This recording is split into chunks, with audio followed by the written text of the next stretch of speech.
Welcome into the revamped Crimson Corner. I'm your host and Utah Utes insider for KSLSports.com, Michelle Bodkin. And as you've probably noticed, it's been a while since I've podcasted. There are two reasons for that. One, I was a little overwhelmed with everything going on. It's a little difficult covering 3 or 4 sports at the same time.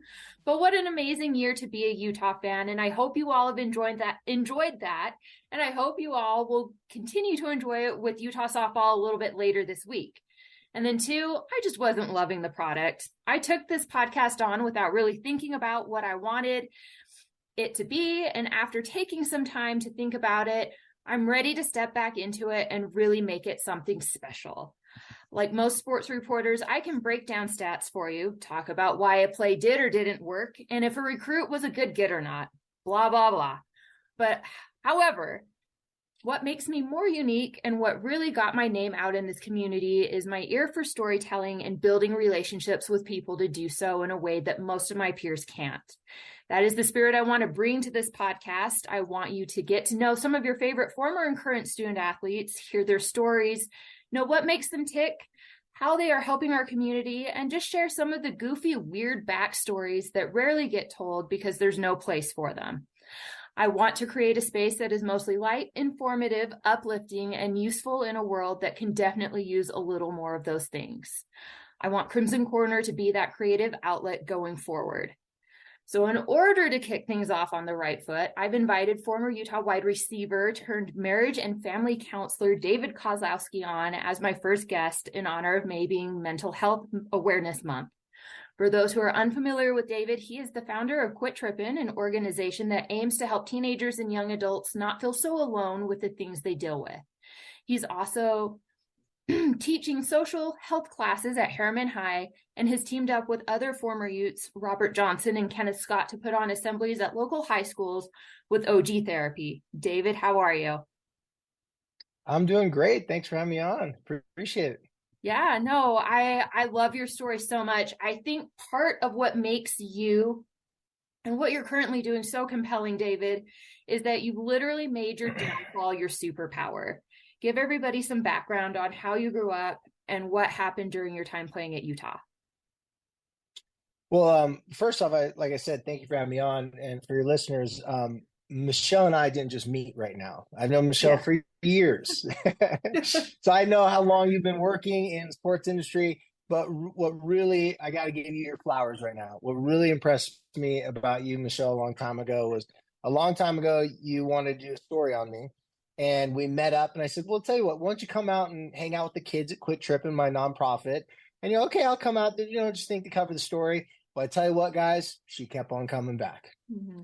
She had such a great experience there. She brought her brother. Like, it was you, like many former athletes, would come in thinking that they're going to talk to kids or like do a story. And then they're like, wait a second, I'm one of those kids. I'm just older. Yeah. Like, we all have personal life struggles. And so I just want to let your listeners know that I really appreciate you coming out, spending time with those kids. They see a real sports reporter come in, and, this beautiful woman. A lot of girls will look up to you like, wow, she's so cool. She's got these red high heel shoes on, but yet she's kind of swaggy at the same time, like business in the bottom, but, still kind of cool up top, and I just want to thank you for that. I want to thank you for that. And that's the reason why I accepted being on the podcast, because I'm not saying like I get asked to be on podcasts all the time, but it's enough where I'm like, it just doesn't really fit sometimes with me, because what they're talking about, when I'm talking about, it doesn't really work. But when you told me that what you're doing for your podcast, I was like, heck yeah, I'd love to be on it. So thanks for having me. And then now I can answer your question. To get right to it and give you like the quick bullet points of it. I was born and raised in San Diego, more specifically Carlsbad, Oceanside, California area. Grew up the youngest of 7 kids. All 3 of my older brothers, in fact, all my siblings, 6 older siblings, they all had Division I athletic scholarships, every single one of them. So it was quite a competitive family, a lot of family drama, a lot of violence, a lot of issues. The big secret was I was raised by my grandmother. Mm-hmm. So my grandmother had a baby out of wedlock, and in the Hawaiian Islands, in a Mormon town in Laie back in the day, wasn't really cool to have a baby out of wedlock. And so, she started dating someone right after she had the baby, and they got married. One thing led to another. He adopted my biological mom and raised her as his own. And then, unfortunately, my biological mom, she had a lot of issues with mental health problems, with addiction, and it just wasn't going to work out for her to raise a baby. So my grandmother came in, raised me, but no one really knew about that growing up. It was a secret that I didn't want to share with people. I was embarrassed and ashamed, to be totally honest with you. Hmm. And so I lived my whole entire life in the shadow of all these great athletes. Two of my brothers had long NFL careers. And so naturally in a sports family, it's a lot of people that play sports at the U, they have siblings and big sports families. You want to live up to that. You want to make your family proud. And so I'm like, yeah, I'm going to be a pro football player too. Well, between you and I, Michelle, I didn't really even like football much. Right. I was a surfer and a skateboarder that was just like, I quit playing football for 2, 3 years just to surf, bro. I was like, I just want to surf. And then one day, my brother, who was playing for the Miami Dolphins, my other brother, who was in college playing for BYU, they called me up and they very unpolitely let me know that I was an idiot. I wasn't going to college for an academic scholarship, and if I didn't get there's no surfing scholarships. Hmm. Like if you don't get a football scholarship, you're gonna be living with mom and dad and stuck in that house. I'm like, that's a good point. So long story short, I started playing football again. I was fortunate enough to get some scholarship offers. One of them was the University of Utah. I didn't want to go to BYU because I wanted them to save the paperwork of having to kick me out. Because at that time of my life, I don't think my lifestyle would have really matched that well with their requirements and honor code. So I go to Utah, and Coach Ron McBride, like he believed in me, and I went there, and I met great relationships. I met great friends, but it was at that time where I fell across some pretty hardships physically. So as a true freshman, I was one of those fortunate true freshmen. It's called fortune and the true freshman curse. Whenever you start as a true freshman, not very likely you're going to end college and it go well, because it gets to your head and your ego. Like you get way too much attention. You haven't earned anything. And so that was my case. I started a true freshman and I didn't even know where any of my classes were. Typical situation, didn't go to school, didn't take it seriously, got on all the restrictions. My freshman year, I got arrested 3 times. I was met with the president, said one more altercation, and I will be kicked out of the school. I was on probation. I'd go like tons of hours of anger management, which I thought was funny because it was really rage management I needed. And it was just it was just a nightmare for me after my freshman season. One injury led to another. Eventually, I had a very crazy injury where I tore a hole in my liver. I got hit against New Mexico. I jumped up a catch pass, got hit with the helmet. Back in those days, it was like just a hard hit. Today, the guy would have been kicked out for the season probably. Tore a hole in my liver, almost died of internal bleeding on the field. Was in the hospital for about 3 or 4 weeks. But what was really a problem, and that same situation, I had a really bad concussion.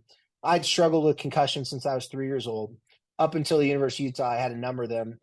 Finally, after that liver injury, I went snowboarding 3 months later. Totally stupid. I wasn't supposed to do anything. Got another concussion. Ended up getting life flight to the University of Utah.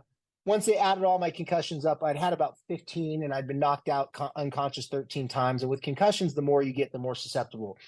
Well, now we know CTE and concussions can lead to it can cause people to be very emotionally, mentally unstable. And that's why as a reporter, you see they'll take a helmet from a player. The reason why they take the helmet from the player is because they want to go back and play the game, and they're disoriented. They don't know what's going on. Yeah. And the famous one was Luke Kuechly I think it was for the Panthers like 4 or 5 years ago. He got a concussion. They took his helmet from him. He started bawling and crying like a baby on the sidelines, and they were like, "Get the cameras off him." This is a super alpha male crying uncontrollably. That's what happened to me one time. I was bawling and crying on the sidelines, and it's like, what's going on? Why is this happening? Well, that's why. It makes you very emotionally unstable. After that had happened, me and my fiance at that time, we broke up. One thing led to another, and I had a very serious suicide attempt. And my football career is over because of concussions. I had a speech impediment. It was bad. Like my speech would lock up for 5-10 minutes at a time. I'd have to write notes to people. It's a very serious brain disorder. And I had the speech impediment for 15 years. So obviously they did tests and like, you can't ever play football again. The top 3 neurologists in the state of Utah all banned me from playing football. And so that led to my suicide attempt. And thankfully I wasn't successful, thanks to the people at the University of Utah and my neighbor who called 911. And I lived down the street from the hospital. They saved my life, pumped my stomach. And when I came out of that, Coach Ron McBride, my coach, was there. And he said something that was just life-changing at the time. He said, "I know this isn't who you are. It's just what you're going through. And I love you, man." And man, as a young man at 23 years old, not knowing who you are, I mean, it's not pretty when athletes are done with their career. It Hmm. can get pretty dark for some guys. It's like that's your identity, that's who you are. And for me, I had the secret that I was adopted, and nobody knew those weren't my biological brothers. So I wasn't about to say, hey, the reason why I'm not going to the NFL because I'm a bastard child. So I kept all the secrets in, and it caused me to have issues with addiction and then all those concussions. And then one thing led to another, my suicide attempt. But after Coach McBride said that, I broke down crying. And he goes, will you promise me to get help? I know your career's done, but just get help. I love you, man. And I did. And I started seeing a therapist, a counselor, psychologist. One thing led to another. Moved back to San Diego, where I'm from, and I started going to graduate school to do just this exact thing. It completely changed the trajectory of my life, that near death experience. So, I mean, you kind of brought it up. Utah was not the happiest experience for you, but I know, like a lot no, of your no, no. teammates, you have this incredible relationship with this man named Ron McBride, who was the head coach at the time, very ahead of his Yeah. time. How important was it that he was your head coach and he chose to coach the game the way that he did at that point in time while you were going through such a dark period in your life? He, for many people, such as myself, he was quite a father figure. The reason why I went there as opposed to some other schools is because he made me believe that he wanted me. And, I didn't really have a relationship with my adopted grandfather, who I called my dad, but he and I didn't have a relationship. So, like many young men that McBride got, I felt playing for Coach McBride. There's an old TV show called The Bad News Bears, an old movie. Mhm. And it was like this guy that took all these like wayward kids that nobody liked, nobody wanted. Like we're a bunch of misfit, the island of misfit toys. And McBride, I mean, there's guys on my team that just got out of jail. I was supposed to go to BYU, Arizona State, all these other schools. Like we're all in Utah. I literally didn't even know where Utah was at. I didn't know where the school was at. I knew nothing about it. I just knew about BYU because at the time it was BYU was the big, brand in the state of Utah.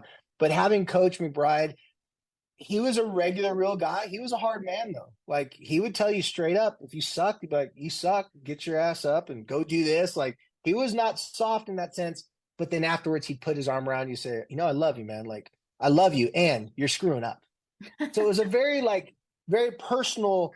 It was a very personal connection, but his discipline wasn't personal. Mhm. His discipline was always like, you can be better than this. He knew how to deal with messed up kids. And back in that era, you talk from any of the guys from the 90s and the early 2000s in his time, they all say that about McBride. It's like he just had this ability to look past your idiotic self, to look past your dumb 21-year-old antics and talk to you like the guy you could be Mhm. as opposed to the guy you were being. And man, it made guys want to go to war with him. That's why we always outperformed. We won the big games that we weren't supposed to win. Of course, we lost the games sometimes we were supposed to win. But like he was just that guy that just like made you believe. And at the end of the day, when he told your parents that you were getting a college degree, he wasn't lying. Like I got my college degree because he didn't give up on me. I wanted to quit and leave. And he was like, no, like you almost died for the school. You got to get your degree, man. Have that piece of paper. So he was really, for myself and many other guys, it was a father figure that most of us just didn't have in our life that we really needed. I also know, like a lot of former Utah athletes, you leave Utah thinking you'll never be back. Like, pedal to the metal, I'm out of here. I might come back and visit on occasion, but I'm not going to actually make this my home. And then all of a sudden, you get called back. It does become home again. What was it about Utah that drew you back, and when did you know that helping teenagers and young adults was truly your calling? Well, first off, when I left here, I didn't say goodbye to anyone. I was completely ashamed and embarrassed because, like most players, your career doesn't end the way you thought or wanted it to end. Mm-hmm. So I was ashamed. I was embarrassed. It just wasn't in a good place. I was asked to be the assistant wide receiver coach and not even be a GA, just start as a coach. And I just couldn't do it. I was just looking at football and thinking about football was just too painful for me because I didn't really grieve the death of my career. And that's something that I help a lot of young athletes with now because the career ends for everybody, Mm-hmm. high school, college, pros. But when it ends, it's a tough time. And so I actually said word for word, I've told people, they said, oh, what was your favorite memory of Utah? And a long time ago, I'd say, seeing it in my rearview mirror as I drove on the I-15 headed towards San Diego.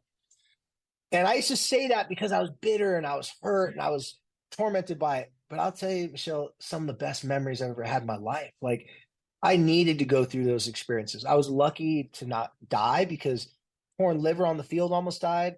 So I had 3 near-death experiences when I played football. So I was in a coma, tore my liver, almost died in the field, and then the suicide attempt. And the fact that I was able to leave here, I was bitter for a while, but what brought me back was 2 major things. One, I got set up on a blind date in San Diego with this girl, and I've never had a blind date that turned into a second date. So I went there not thinking anything of it, and I showed up. I was like, "Whoa, this is not what I expecting." I was not. I was like, "This is like my dream woman. How is this even possible that she's single? Like, what's going on?"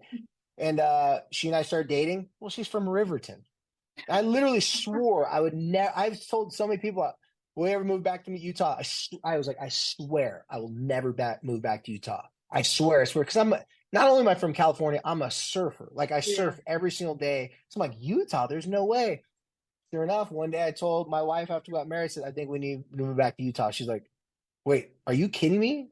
I swore I'd never move back. And no joke, Michelle, we visited back here one time to see her family. And when we came back, without sounding cheesy or anything like that, something happened where like something was in my chest burning saying, you need to move to Utah. You need to move to Utah. And I'm not joking when I was anti-Utah. Like, I was Utah hater for a while, not on the school or the football team, just my experience. And so for a week, it wouldn't go away. 2 weeks, I told her, she's like, are you serious? Like, well, let's see how this happens, because you're acting kind of weird because you surf every day. You know, there's not ocean. There's not good Mexican food in Utah. Like, especially back in 2007, I was like, I just feel it. Sure enough, I said, no, we need to do it. When I got here, shortly after I got here, I started practicing in private practice. I thought when I moved to Utah, I literally told her, I go, this is probably career suicide.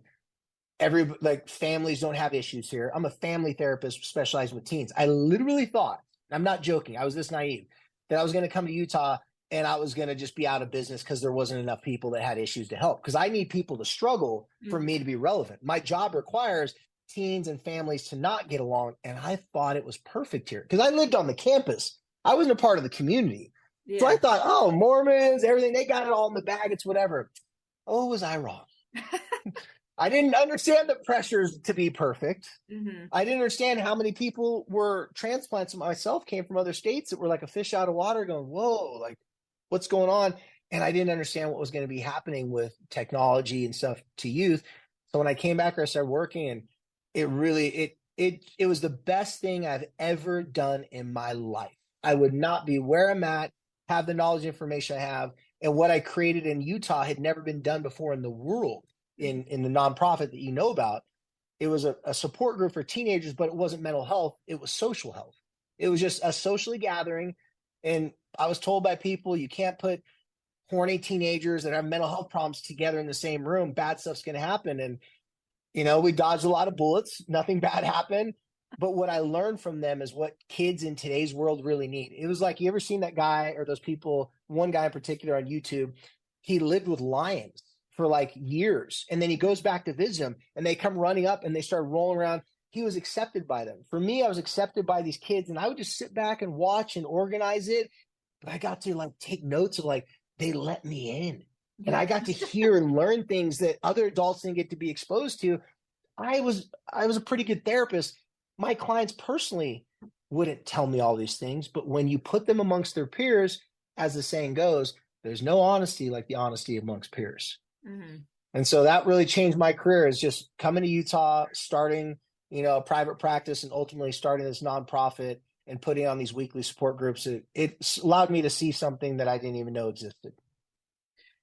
Explain a little bit more about Quit Tripping, how it came to be and what exactly it is. Yeah, so short version of it, one of my clients, she had been sexually assaulted by her best friend's dad on a Halloween evening.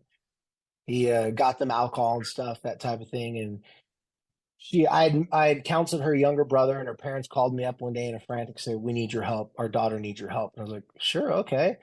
She was either captain cheerleading squad or on the cheerleading squad. She was a junior in high school, straight A student. I mean, just just kind of one of those popular girls, everything going for her. Mm-hmm. And she came in to see me, and over her clothes, she just had a blanket. And I'd meet with her every week. She would barely talk. She was really traumatized, like the type of trauma that I'd worked with in psych hospitals and stuff. So I had to be very careful and gentle. And also me being a male and her being traumatized by a male, I had to make sure that that was a good fit at first. Mm-hmm. But she and I hit it off immediately. And so because we had that connection and I knew her family, they felt safe. But shortly after we started counseling, some things happened and she was very suicidal. I had to go to the University of Utah Psychiatric Hospital. When she came out of the hospital, she came to see me for her first visit, and she walked in, dropped the blanket, and said, "David, I got something to tell you." And I was like, first time she'd ever taken off the blanket. I'm like, okay. I'm like, what's going on?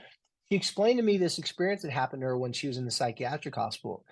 She said, I'm in there. Here I am, the preppy, cheerleader girl, and there's kids in there.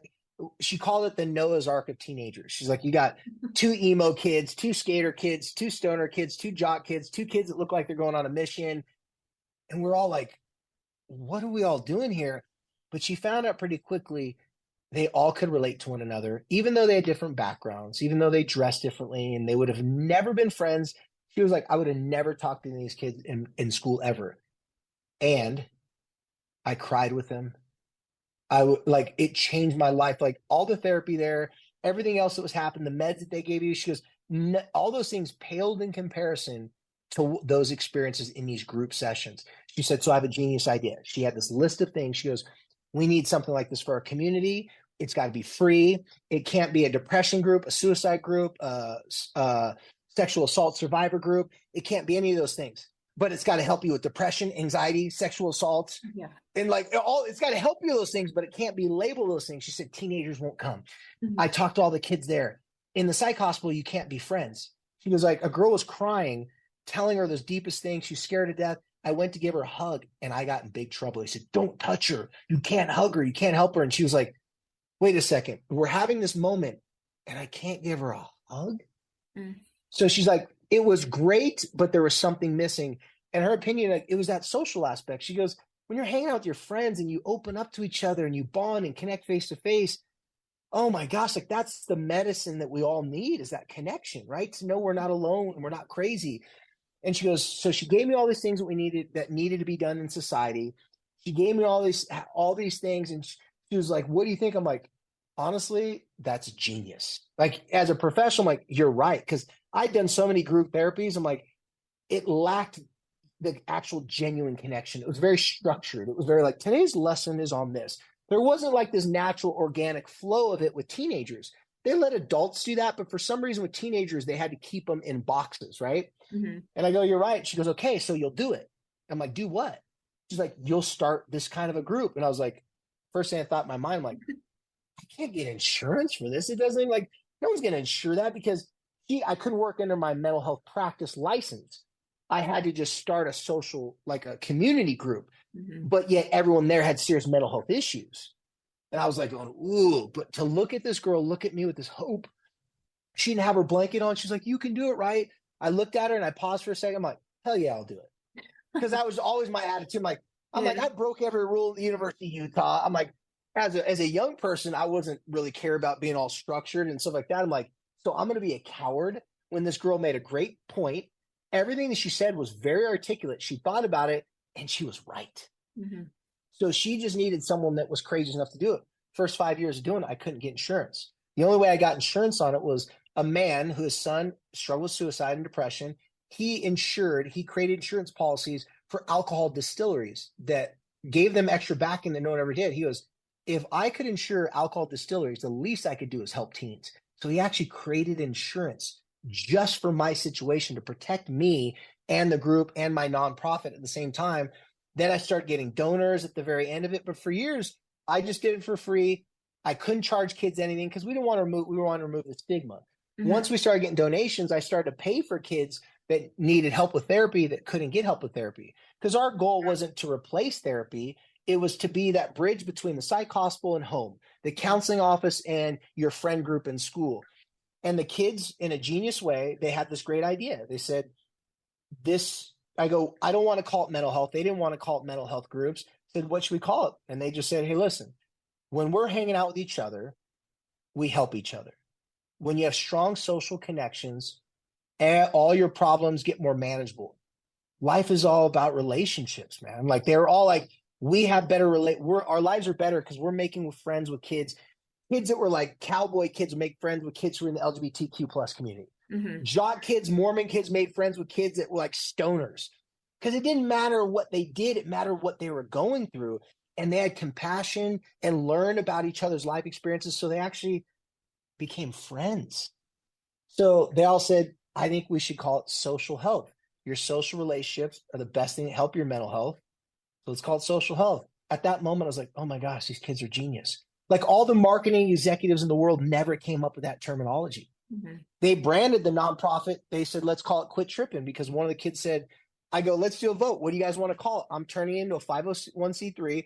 I'm not going to name it like The Way Kids Believe or like something cheesy that I know adults came up with, right? Right. I go, it's your guys' group. What do you guys want to name it? They said they want to name it Quit Tripping because one kid said, you know, when you're hanging out with good friends and you're tripping out in your head, and then your friend asks you what's going on, and you tell them, and they're going, no, I've been through the same thing. And they tell you what they've been through. Then all of a sudden, all the stuff you're tripping out on, you kind of quit tripping. And all the kids were like, yeah, quit tripping. And so we started making T-shirts. It looked like a skateboard company. Stan Sock sponsored us. Skull Candy headphone sponsors us. Van sponsors us to this day because of our branding. Mm-hmm. So they didn't want anything to do with mental health. So we determined that, and by the way, luckily for us, the research has now proven it. If you have better social relationships, you'll live 8 to 15 years longer. If you have better social relationships, you'll have better physical health because you're more likely to work out or go on a walk if you have a friend to do it with. Mm-hmm. If you get cancer, you are less likely, women that have breast cancer are 64% more likely of overcoming said breast cancer if they have 2 to 3 friends to go to lunch with. Mm-hmm. Because what happens in those conversations is people want to give up when they have cancer. People want to give up after a divorce. People want to give up after they lose their job. People want to give up after they go through many hard things. But if you have good friends, not only will they not let you give up on your cancer fight, they will do a bake sale and a GoFundMe account, and they'll raise the money for you. And that's what we learn in the groups. And so it was revolutionary because legally, businesses have always had a hard time sponsoring, publicly supporting mental health because mental health can't be measured. A lot of companies are still that stigma. It's like, we sponsor mental health. What if someone dies by suicide? So they were always iffy about that. But when they looked at my nonprofit and they said, they kept on seeing social health. They didn't even know what social health was. All the attorneys of the big companies said, oh, we'll sign off on that. They didn't even know what it was. But because it didn't say mental health, it didn't trigger any of their red flags of the legal team. Everything was smooth, and they allowed us to go unchecked because they realized you don't have to be a psychologist to know that if you have better friends, you have a better life. It's just if you have better coworkers, you're gonna have better ideas. How much in a team is chemistry important? Well, as an athletic reporter, you can say you can have all the best talent in the world, but if you don't have no chemistry, they'll be fighting in the locker room, and the team that's less talent will beat that team almost every single time because that's what's so special about the University of Utah with everything that happened with Ty Jordan and everything that they've been through. It's like they went from being a family to a closer family. Mm-hmm. They went from being a team to a brotherhood, right? Totally different. Once you go through fire together, blood, sweat, and tears, it's not the same relationship between you and a girlfriend, between you and a teammate, between you and colleagues at work. And so that's really how everything came about from Quit Tripping. And then that segues into the school curriculums, to the OG therapy. Everything just started from that 2010, and then it's just evolved in this whole thing where now I'm working with businesses, schools, all these different types of people, because at the end of the day, everybody knows, like, if you got crappy relationships, that's going to be a long day at work, long day at school. Absolutely. I mean, so you kind of talked about this is branched off into school curriculum, assemblies, a podcast, Yeah. When you kind of decided to take this in a slightly different route that would get more people involved and more people help, what made you decide that, looking to other former Utah football players, Robert Johnson and Kenneth Scott, to kind of help with that? What was it about them that you thought could really add to what you're doing? Well, yeah, first thing I'll say is everything just kind of it just kind of happened. Like I didn't try to make any of this happen. It's the definition of organic. Mm. So when I was doing those quit tripping groups, like yourself, many people in the sports world would come into the groups because I'd have them come sit in. I'd say, hey, you want to come help teens, local teens are struggling with mental health issues, and this family issues, bullying, drug addiction, stuff like that. They go, yeah. So the people who said that they wanted to come help, and I'm doing air quotes right now, to help the kids, they thought they were come to give a speech, to talk to them. And this was the biggest trick. They would show up, they'd see 40 chairs in a big circle. I go, okay, you're not talking kids. I just want you to sit, observe, and then you're going to participate as if you're one of the teenagers. And they're always like, wait, what?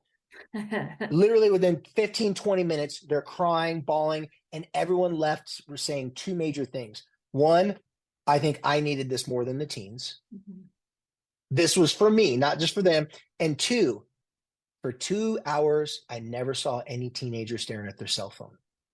And that is very impressive. Yeah. You have 20, 30, 40, sometimes huge amounts of teens, and no one was on their cell phone because this was the real life Instagram and Snapchat. This was way more engaging with their brain because it was face-to-face connection. They were hearing deep stories from people, connecting on a different level. Two of those people that stood out were Robert Johnson and Kenneth Scott.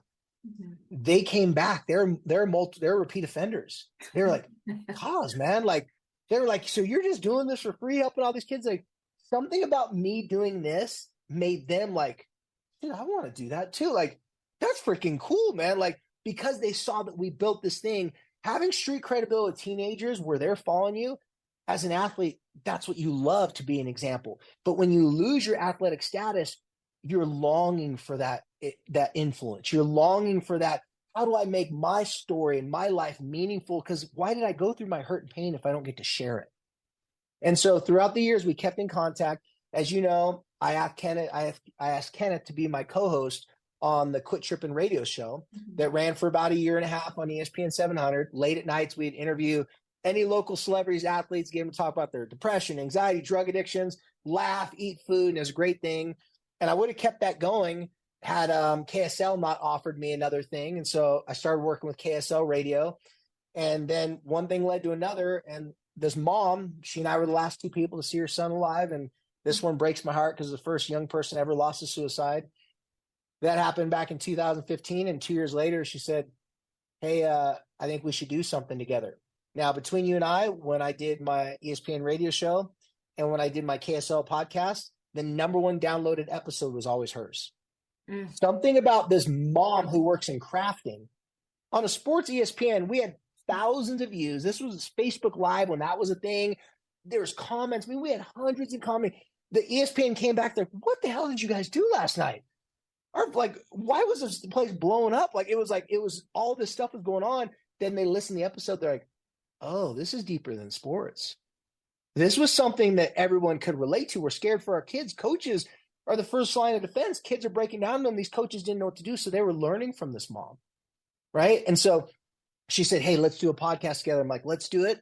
We started the podcast. The podcast turned out to me doing a podcast talking about social health curriculum in schools. Harriman High School led the country in teen suicides and public school suicides in 2017. One of their administration heard the podcast, hit me up, and they said, can you develop a social health curriculum for our school? Well, social health, all the tools were developed in 11 years working for these groups weekly with these kids. So I created this unknowingly. So we took those Quit Trippin' groups. I talked about in the podcast. I created a Harriman, curriculum, ran that for 3 years. And then I reached out to Robert Johnson, Kenneth Scott, and another buddy of mine, Jason Hewlett, who's a Hall of Fame entertainer and motivational speaker here in Utah, travels all around the world. I talked to them. I said, hey, guys, I go, you know all these social health tools that I've been teaching you just in private conversations throughout the past years? I go, yeah. I go, why don't I certify you? Let's turn this into a business where we go to high schools and we go to businesses, like middle schools, high schools, and businesses. Because really, pretty two big staples of any community is the education and the businesses that like make money for the cities, right? Right. And so they said, let's do it. We started brainstorming on it. We came up with my term for what we called it was, for years people would ask me, in my profession, they have all these weird terminologies like what type of modality of therapeutic treatment do you provide? Is it cognitive behavioral? And all these big fancy words. And I don't like to use big fancy words, Michelle, because I usually use them wrong and look stupid. I like use them out of context. I don't know what they really mean. So I've always said, I'm not going to use big words. I'm just going to talk to teens. Well, I told people, they said, what type of therapy? I'm like, I don't know. One day joke, I'm like, I do OG therapy. And the person laughed because they knew what the word OG. They laughed. They're like, you kind of are like that. Like, I mean, I have a Polish last name and I have a drop of Polish in me. I'm Samoan and Mexican. Like, that's what I am. And so they're like, you are kind of like that weird, like street, like counselor, because I'd been there through all my personal experiences, but then I'd worked in mental health for 20 something years. Mm-hmm. So I put it together. From my experiences, some of the best therapists aren't even therapists. They're your coach. They're your teacher. They're your uncle, your auntie that just takes that time to say, like McBride said, I love you, and you're an idiot. Mm-hmm. Like, those two can be true, right? Those are the people who I listen to more than my mental health professionals sometimes. So Kenneth Scott, Rojo, and this other guy have such a unique talent. And what's special about them is they did this for free with me just because they were like me. They're not money motivated. They're not doing things for what do they get in return. They always volunteered to help out youth, and they still work with youth. So when I hit them up about this, they said, let's do it. We started doing high schools just to kind of get our feet wet. We started doing the podcast. And then now it's turned into, we're doing high schools, middle schools, but I just met with a large company here. We've talked to 2 very big companies in the state of Utah that now are hiring us to come do similar presentations for their companies, but then now installing in actual policies and procedures how to enact social health in their organizations. For example, 1-800-CONTACTS, who I've been so blessed to have a great relationship with them for years, they actually have a social health committee and part of their company now. The city of Pleasant Grove, they have social health initiatives. They do social health reporting in their newspapers. So people are starting to see that we have a mental health system to help people with pre-existing problems. We have all these other systems, but we don't have a system to what I believe our society is struggling with the most. Our society is socially unhealthy. Mental health issues come majority from not having good relationships or knowing how to deal with trauma from bad things and heal from that. You know, kids that quit tripping, doing the podcast, the social health curriculum, all these things. I just started to figure out that, you know, our society is becoming socially unhealthy. The increase of drug addiction, suicides, all different types of mental health is because we really do not know how to interface with each other like our ancestors did. You know, societies and people and communities, they've always had differences and haven't gotten along. And, you know, that's something that they had to figure out and work out. And I think our society is doing a really good job in one sense of trying to become closer, more inclusive, and more connected. The problem is with technology and not people not having as much face-to-face interaction, it's kind of ripe for more polarization.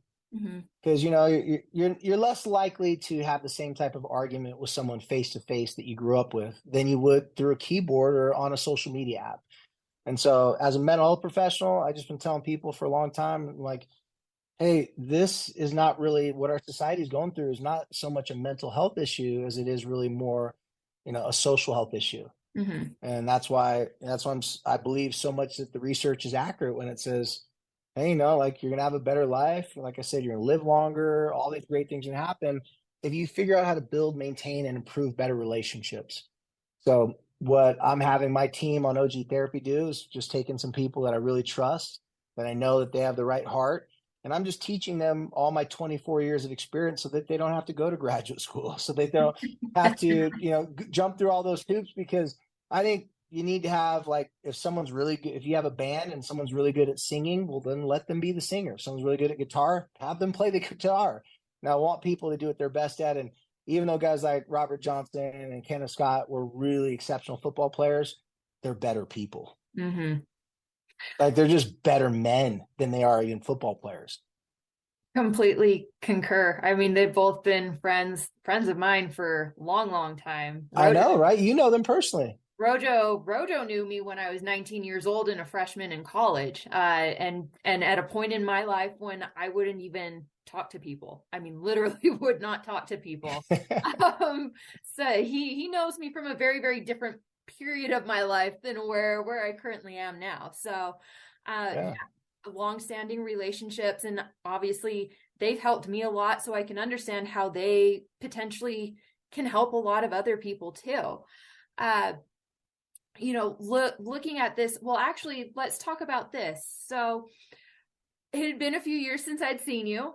A couple months ago, I actually dropped in and checked out one of these assemblies. And I think what stood out the most to me, and it was very much like, the smaller quit tripping groups, is you get these kids coming in, and you could kind of see, like, some of them were like, oh man, like an assembly, like assemblies are always so lame.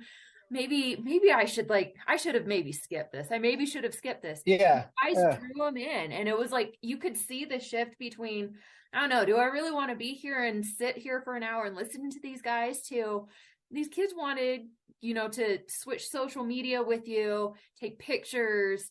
Like, what do you think the secret is to getting these kids to really engage and pick up what you guys are putting down?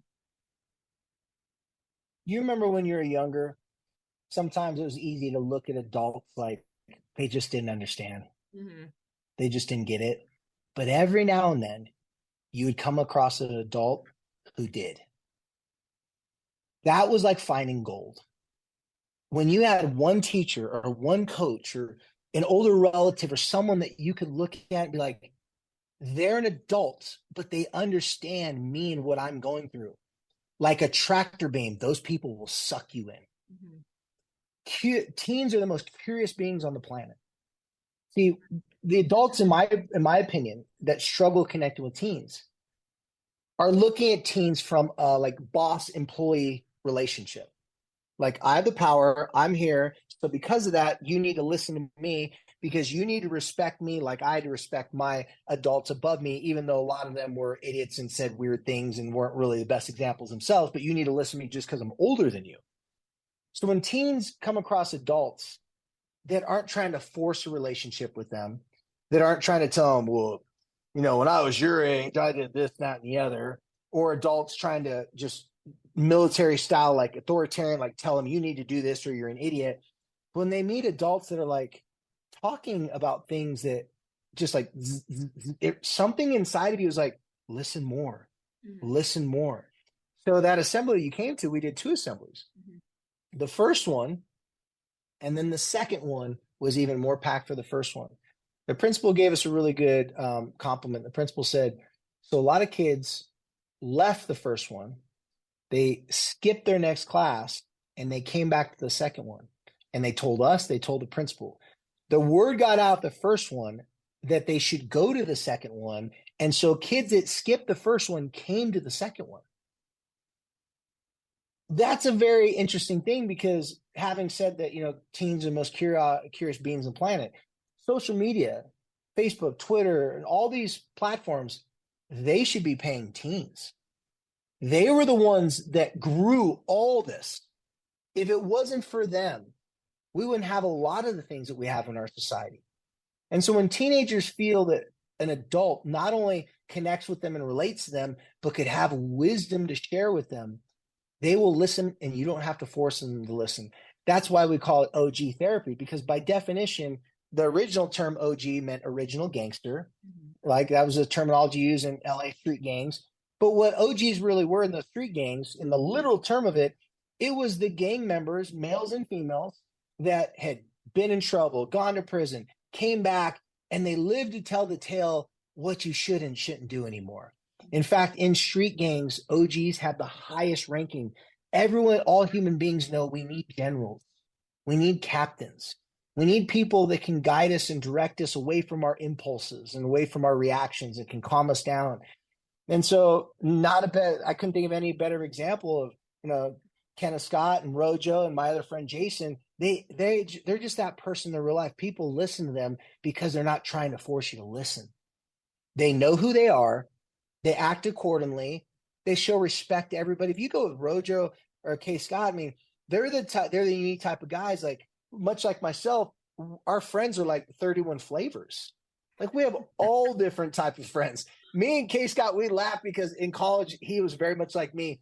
I'd have guys that were like, never knew an athlete in their life. I'm giving those guys nicknames, bringing them to parties with me. They had cool social experiences. This one kid, I told all my friends on the team because he was a super skinny, scrawny kid. I go, it's my friend Kung Fu Ben. And my friend looks at me. I'm like, just shut up. Just go with it. My buddy's like, Kung Fu Ben. I'm like, yeah, he's really bad at Kung Fu. He's a master of martial arts. The kid couldn't find his way out of a wet paper bag.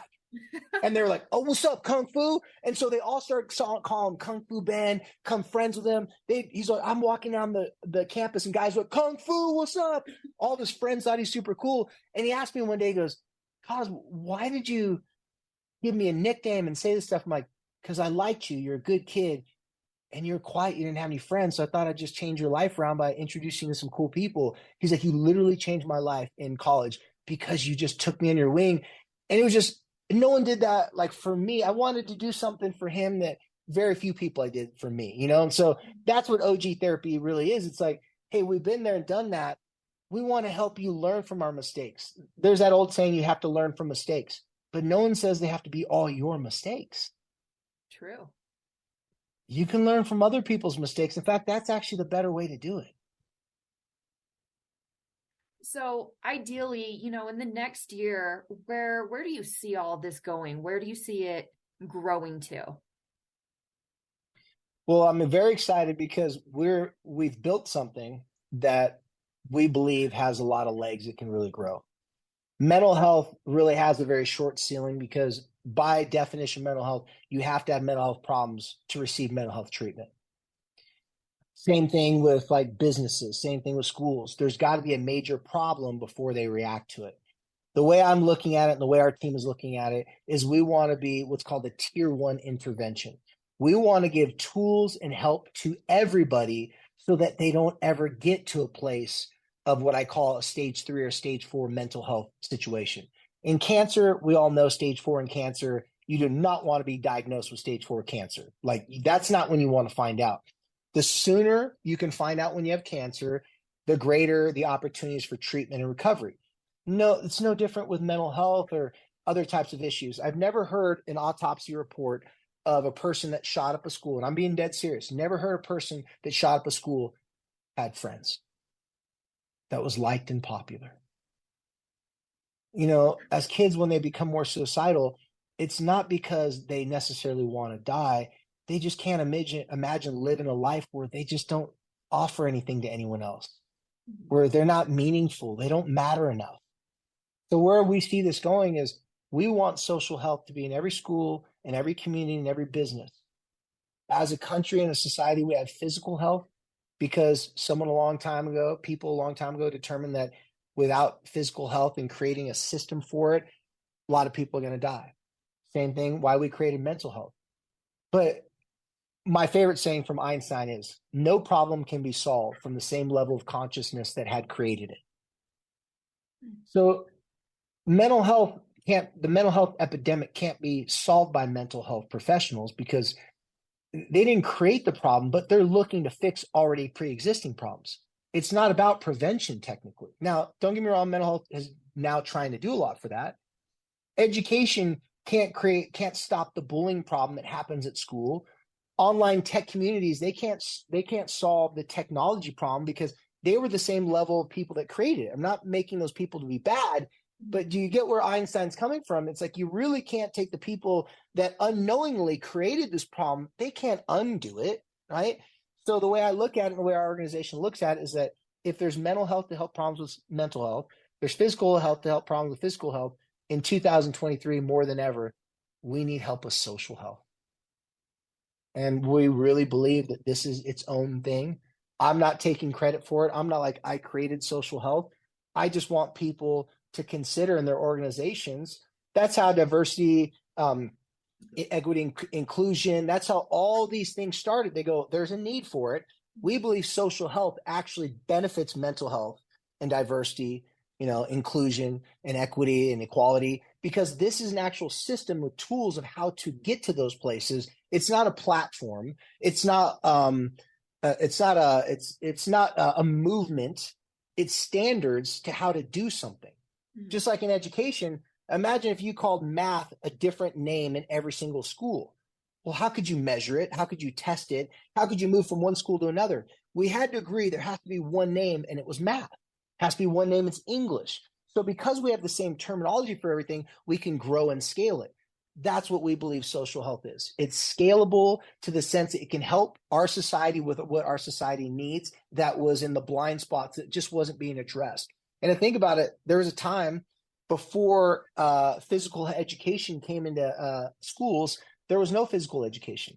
The story behind that was our U.S. government determined after World War I and then after World War II, when 1/3 of the U.S. military that was drafted was unfit to serve, they specifically said, the story goes, we determined that we need to put money, initiatives into every single school so everybody taught physical education to protect ourselves from our enemies. My argument is, I think today we need to create a system to protect ourselves from ourselves. No great civilization ever fell because of their enemies. They fell internally. It started in the family, then it goes to the community, then it goes to the states, then it goes to the government. All that trickle down effects, you break up the family, you break up the community. All the research has been telling there's less community involvement, less family involvement since late 1980s all the way until now. Is that by accident that we're having this social problems that we're having? No, I don't think it's by accident at all. So we can't just have other things try to create the solution. We got to create something totally new. We believe social health is that. Now, if we're wrong and if we never get the plan off the ground, I sure as hell know we're going to try our best. And so far we're doing our little piece. You brought this up a little bit earlier on. It has been a rough couple of years, not only within Utah athletics and some of the things that have gone on in the building there, but just in the world. And I realize this is such a broad topic, and trying to do a one-stop shop mental and social health type of thing doesn't exactly work. But for those that maybe are currently struggling, what's some basic advice you can give? Well, that's true. It's hard to give a one general thing. But I can tell it to you this way. I like to give little one-liners to help people like remember, right? Mm-hmm. The kryptonite to depression, addiction, pretty much anything that ails you is connection. The opposite of addiction, stated by Johann Hari, a great author, he stated well. So the opposite of addiction is connection. And I believe the kryptonite to all those negative things is connection. Human beings were hardwired to connect.